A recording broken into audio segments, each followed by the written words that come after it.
కొంచెం నెయ్యి, ఇట్లా నెయ్యి అన్నం మీద వేసుకొని తింటే, చాలా మంది పచ్చళ్ళు ఇష్టపడరు కానీ ఇలా పచ్చళ్ళు చేసుకొని వేడివేడి అన్నంలో నెయ్యి వేసుకొని తింటే ఉంటుంది టేస్ట్. అసలు ఆ టేస్టే వేరుంటుందని చాలా బాగుంటుంది. చూడండి ఇంత బాగుంది కదా. హాయ్ హలో అందరికీ నమస్తే అండి. అందరు ఎలా ఉన్నారు? మీరందరూ బాగుండాలని మనస్ఫూర్తిగా కోరుకుంటున్నాను. అలాగే ఈ రోజు వచ్చేసి ఎంతో టేస్టీగా, ఎంతో ఆరోగ్యకరమైనటువంటి పుల్లపుల్లంగా కారం కారంగా తినేటువంటి చుక్కకూర పచ్చడి అండి. ఇది చాలా బాగుంటుంది, ఆరోగ్యానికి కూడా చాలా చాలా మంచిది ఈ పచ్చడి.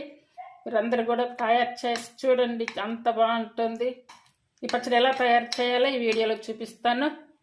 ఈ చుక్కకూర అయితే 2 కట్టలు తీసుకున్నాను నేను. ఇదంతా కూడా క్లీన్ చేసుకోవాలి. చుక్కకూర అయితే మనకి దాదాపుగా చాలా తక్కువగా దొరుకుతుంది. ఇది నీటి శాతం కలిగి ఉంటుంది, అలాగే కొంచెం పులుపు వగరుని కలిగి ఉంటుంది. చాలా డెలికేట్గా ఉంటుంది. ఆకు కానీ కాడ కానీ చాలా ఈజీగా కూడా కట్ చేసుకోవచ్చు. ఈ చుక్కకూర తొందరగా కూడా పాడవుతుంది. అంటే ఇప్పుడు మనం కవర్లో కానీ అలా ఫ్రిడ్జ్లో అలా పెడతాం కదా, అక్కడ వాటర్ అనేది కొంచెం తగిలింది అనుకోండి, ఆ వాటర్ తగిలినప్పుడు చూసారు కదా ఇలా లోపలే ఇది ఇలా పాడైపోతుంది. అంటే దీనికి లోపల స్టోర్ చేసుకున్నప్పుడు వాటర్ అనేది లోపలికి పోకుండా స్టోర్ చేసుకోవాలి. చూడండి ఆకుకూర అంతా అయితే బాగా చేస్తాను. ఇందులో ఇప్పుడు సాల్ట్ వేసుకోవాలి. ఆకుకూర అయితే క్లీన్ చేసుకున్నాను కదా. ఇప్పుడు ఎండుమిర్చి తీసుకోవాలి. ఎండుమిర్చి వచ్చేసి 20-25 అయితే ఎండుమిరపకాయలు తీసుకున్నాను నేను. ఇది కంప్లీట్గా లో ఫ్లేమ్ మీద పెట్టుకొని వేయించుకోవాలి. 1 స్పూన్ ఆయిల్ కూడా వేసుకొని వేయించుకోవాలి. చూడండి కొంచెం చింతపండు వేసుకోవాలి. అంటే ఆల్రెడీ చుక్కకూర కొంచెం పులుపుగా ఉంటుంది కాబట్టి ఇది పులుపు చింతపండు సరిపోతుంది. అంటే ఇది కొంచెం స్పైసీగా ఉంటుంది. పచ్చడి అయితే కొంచెం కారం కారంగా పుల్లంగా భలే ఉంటుంది పచ్చడి అయితే కనుక. చూడండి ఇలా వచ్చాక ఇవి తీసి పక్కన ప్లేట్లో పెట్టేసుకోవాలి. మిరపకాయలు వేయించుకున్నాక 2 స్పూన్లు అయితే ధనియాలు వేసుకోవాలి. వీటికి ఆయిల్ అవసరం లేదు, డైరెక్ట్గా ఇలానే వేయించుకోవాలి. అలాగే కొంచెం మెంతులు చూడండి ఇవి, అలాగే ఆవాలు కూడా ఇలా కొంచెం వేసుకోవాలి. ఇవన్నీ కూడా వేయించుకోవాలి. అలాగే జీర 1 స్పూన్ జీర తీసుకోవాలి. ఇప్పుడు ఇవన్నీ ఇలా వేయించుకున్నాం కదా, ఈ వేయించుకున్నటువంటి ఇవన్నీ కూడా ఈ మిరపకాయలలోనే వేసుకోవాలి. ఇప్పుడు మిరపకాయలు ధనియాలు వేయించుకున్నాము కదా, ఇప్పుడు ముందుగా క్లీన్ చేసుకున్నటువంటి ఈ చుక్కకూరను వేసుకోవాలి.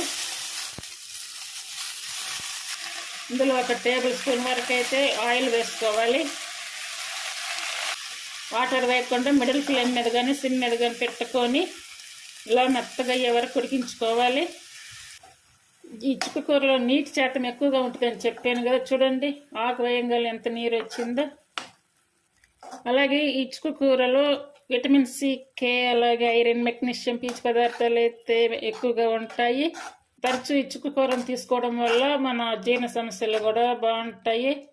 1 పావు స్పూన్ వరకు పసుపు వేసుకోవాలి. బాగా ఇందులోనే మెత్తగా అయిపోతుంది. ఈ పచ్చడి చాలా చాలా బాగుంటుంది టేస్ట్ అయితే. నేనైతే కంప్లీట్గా సిమ్ మీద పెట్టి ఉడికిస్తున్నా చూడండి. ఇందులో 2 కట్ చేసిన టమాటాలు కూడా వేసుకోవాలి. అంటే టమాటాలు మరీ గట్టిగా ఉంటాయి కదా, ఆ టైప్ కాయలు తీసుకోవాలి. అలాగే కొంచెం కొత్తిమీర వేసుకోవాలి. చూడండి ఇవైతే మంచిగా ఉడికిపోయింది. అలాగే టమాటా కానీ చుక్కకూర 2 కూడా మంచిగా ఉడికిపోయాయి. ఇప్పుడు ఇది రోట్లో కానీ లేదా మిక్సీలో కానీ దంచుకోవాలి. నేనైతే రోట్లో దంచుతున్నా. రోట్లో దంచితే కనుక చాలా టేస్ట్ ఉంటుంది. చూసారు కదా, రోట్లో ఈ వేయించుకున్నటువంటి ఇవన్నీ కూడా వేసుకొని దంచుకోవాలి. రోల్ ఆప్షన్ లేని వాళ్ళైతే కనుక మిక్సీలో వేసుకోవడమే కదా. ఇంకా అలాగే టేస్ట్ సరిపడా సాల్ట్ కానీ ఉప్పు కానీ వేసుకోవాలి. నేనైతే కల్లుప్పు వేసుకుంటున్నాను. చూడండి ఇలా దంచేసుకోవాలి. బాగా వేగున్నాయి కదా. మిరపకాయలు దంచుకున్నాక ఇప్పుడు పచ్చి వెల్లుల్లి వేసుకోవాలి. వెల్లుల్లి నీట్గా పొట్టొలుసుకొని వేసుకోవాలి.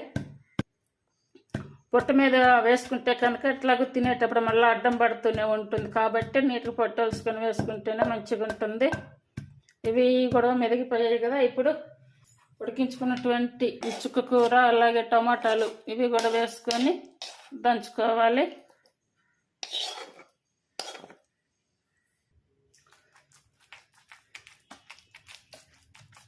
టమాటా ఆకుకూర రెండు కూడా కొంచెం లూజ్గా ఉన్నాయి కదా, కొంచెం జాగ్రత్తగా దంచుకోవాలి. ఇచ్చుక కూర తీసుకోవడం వల్ల బీపీని కూడా కంట్రోల్లో ఉంచుతుంది. కాబట్టి ఇన్ని ఆరోగ్య ప్రయోజనాలు కలిగినటువంటి ఈ చుక్క కూరని మనం వారంలో 1-2 సార్లు తీసుకుంటే కనుక మనకి ఈ ఆకుకూర వల్ల అన్ని లాభాలు ఉంటాయి. చూడండి చాలా బాగా వచ్చింది పచ్చడి. ఈ చుక్క కూరని దాదాపుగా పచ్చడి చేయరు, ఎక్కువగా పప్పుల్లో అలాగే చికెన్లో అలా కర్రీస్ చేస్తూ ఉంటారు, పులుసు కూరని అలా చేస్తుంటారు. ఇలా పచ్చడి చేయండి, చాలా బాగుంటుంది. కొంచెం కారంగా కొంచెం పుల్లగా ఉంటుంది. టేస్ట్ అయితే అత్తిరిపోతుంది. ఏదన్నా హెల్త్ బాగాలేనప్పుడు కూడా నీట్గా ఇలా తయారు చేసుకొని తినండి, చాలా బాగుంటుంది. ఈ పద్ధతిలో తయారు చేసి చూడండి, టేస్ట్ ఇలాగే మళ్ళీ చేసుకోవాలనే ఆలోచన కూడా వస్తుంది. ఒకసారి సాల్ట్ సరిపోయింది లేదని కూడా ఒకసారి చెక్ చేసుకోవాలి. ఈ ఉల్లిపాయలు చూసారుగా, చిన్న ఉల్లిపాయలు ఇవి వేసుకోవాలి. ఒకవేళ ఇవి లేకపోతే మామూలు ఆనియన్స్ కూడా వేసుకోవచ్చు. ఇవి వేసి దంచితే ఉంటుంది పచ్చడి, అంత బాగుంటుంది. పచ్చళ్ళు చేయడం రాని వాళ్ళు కూడా చాలా ఈజీగా చేస్తారు ఇలా ఈ పద్ధతిలో. అంత బాగుంటుంది పచ్చడి. ఈ పచ్చడిని ఇలాగే తినవచ్చు, లేదంటే ఇట్లా పోపు పెట్టుకొని అయినా తినవచ్చు. పచ్చడి అయితే రెడీ అయ్యింది.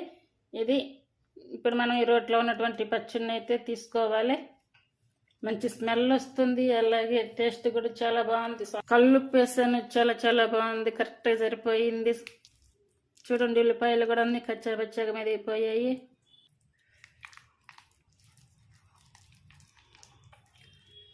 చూడండి ఎంత బాగుందో.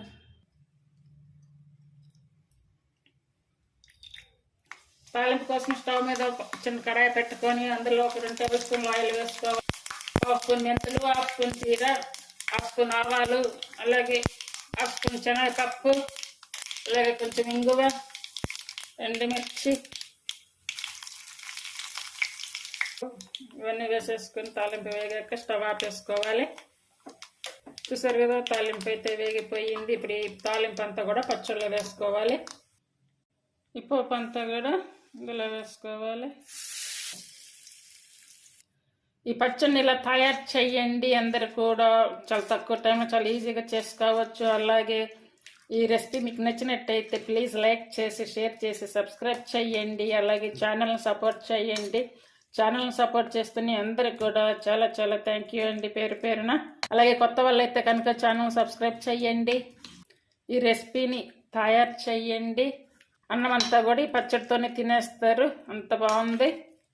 పుల్లంగా కారంగా ఉండేటువంటి పచ్చడిని అందరూ తయారు చేసి కామెంట్ చేయండి, అలాగే సపోర్ట్ చేయండి.